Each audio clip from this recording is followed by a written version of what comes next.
Hello friends, இன்றைக்கி நம்ம சேனலில் பார்த்தீங்கன்னா 10 நிமிஷத்தில் செய்யக்கூடிய ஒரு ஈஸியான அண்ட் ஹெல்தியான ஒரு ஸ்நாக்ஸ் தான் பார்க்க போகிறோம்.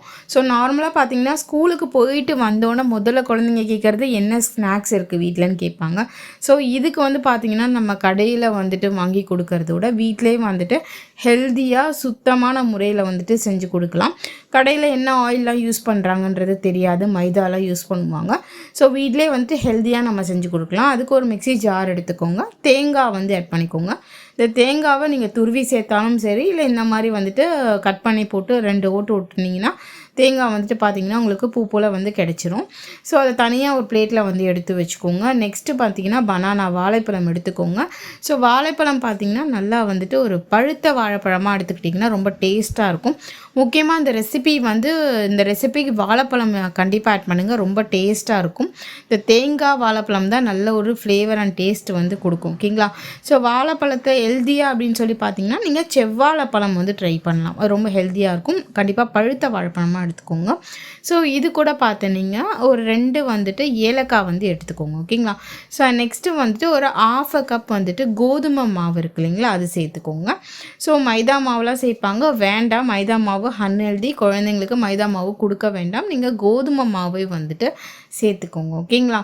ஸோ கடைங்கள்லாம் பார்த்திங்கன்னா இந்த மைதா மாவு தான் வந்து சேர்ப்பாங்க அந்த மாதிரி ரெசிபி செய்யும் போது. அதை டேஸ்ட் வேணால் கொடுக்கலாம், பட் ஆனால் வந்துட்டு அது குழந்தைங்களுக்கு ரொம்ப ரொம்ப கெடுதல். அது வந்து வயிற்றில் வந்து நிறைய பிரச்சனை வரும். ஸோ அதனால தான் இந்த குக்கீஸு இந்த மாதிரியான விஷயங்கள்லாம் குழந்தைங்களுக்கு கொடுக்காதீங்க அப்படின்னு சொல்லி டாக்டர்ஸ் சொல்கிறாங்க. ஓகேங்களா? இது கூட வந்துட்டு கொஞ்சமாக வந்து உப்பு வந்து சேர்த்துக்கோங்க. அண்ட் நெக்ஸ்ட்டு பார்த்திங்கன்னா நாட்டு சர்க்கரை வந்து சேர்த்துக்கோங்க. ஸ்வீட்னஸ் நம்ம வாழைப்பழம் சேர்த்துருக்கன்றனால ஸ்வீட் வந்து கொஞ்சம் கம்மியாகவே சேர்த்துக்கலாம், ரொம்ப தேவைப்படாது. ஓகேங்களா?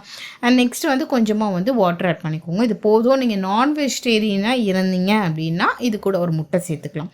ஸோ முட்டை சேர்க்கணும் அப்படின்ற ஒரு அவசியம் இல்லை. முட்டை சேர்க்காம இதை மட்டும் லைட்டாக தண்ணி ஊற்றிட்டு நீங்கள் அரைச்சிங்கன்னா போதும். நான் வெஜிடேரியனாக இருந்தீங்கன்னா முட்டை சேர்த்துக்கலாம். ஓகேங்களா? ஸோ முட்டை ஒரு டேஸ்ட் கொடுக்கும், அதுக்காக தான். ஸோ வந்து நான் வெஜிடேரியனாக இருந்தீங்கன்னா முட்டை ஸ்கிப் பண்ணிடலாம். ஓகேங்களா? ஸோ அந்த முட்டை வந்து உங்களுக்கே தெரியும், ப்ரோட்டீன் கண்டென்ட் நிறையா இருக்குது. குழந்தைங்களோட வெயிட் கெயினுக்கு பார்த்திங்கன்னா நல்லாவே வந்துட்டு இந்த முட்டை வந்து ஹெல்ப் பண்ணும். ஸோ வாரத்துக்கு கண்டிப்பாக வந்துட்டு ஒரு 3 நாள் வந்து குழந்தைங்களுக்கு வந்து முட்டை வந்து நீங்கள் கொடுத்துட்டு வரலாம். ஸோ இது எல்லாத்தையும் பார்த்திங்கன்னா நல்லா வந்து அரைச்சி ஒரு மாவு, ஒரு திக்கான மாவு, ஓகேங்களா, கன்சிஸ்டன்சிக்கு வந்து எடுத்துகிட்டு வந்துக்கோங்க. இது கூடயே வந்து பார்த்திங்கன்னா வந்துட்டு நம்ம ரெடி பண்ணி வச்சுருக்கிற இந்த தேங்காய் துருவல் வந்து ஆட் பண்ணிக்கோங்க. ஓகேங்களா? ஸோ இது எல்லாத்தையும் வந்து நல்லா மிக்ஸ் பண்ணிவிடுங்க. ஸோ எல்லாத்தையும் நல்லா மிக்ஸ் பண்ணிவிட்டு இதை வந்துட்டு நீங்கள் பார்த்தீங்கன்னா நீங்கள் வந்துட்டு பணியார கல்லில் யூஸ் பண்ணிவிட்டு பணியாரம் மாதிரி கொஞ்சம் கீ விட்டு பணியாரம் மாதிரி செஞ்சு எடுக்கலாம். பட் இன்றைக்கி எனக்கு கொஞ்சம் டைம் இல்லை, அதனால் வந்துட்டு நான் ஆயிலில் வந்து ஃப்ரை பண்ணி எடுத்துட்டேன். ஓகேங்களா? ஸோ கண்டிப்பாக அந்த ரெசிபி நீங்கள் ட்ரை பண்ணி பாருங்கள், உங்கள் குழந்தைங்களுக்கு ரொம்ப பிடிக்கும். கண்டிப்பாக திரும்பி எனக்கு இது வேணும் செஞ்சு தாமான்னு கேட்பாங்க. அந்தளவு டேஸ்ட்டாக இருக்கும். குழந்தைங்களுக்கும் சரி பெரியவங்களுக்கும் கண்டிப்பாக பிடிக்கும். இது ட்ரை பண்ணி பார்த்துட்டு எப்படி இருந்துச்சுன்னு கமெண்ட் பாக்ஸில் சொல்லுங்கள். இது போல் வீடியோஸ் தொடர்ந்து பார்க்குறதுக்கு நம்ம சேனல் லைக் பண்ணிக்கோங்க. வீடியோ பிடிச்சிருந்தால் மறக்காமல் லைக் பண்ணிக்கோங்க, சப்ஸ்கிரைப் பண்ணிக்கோங்க.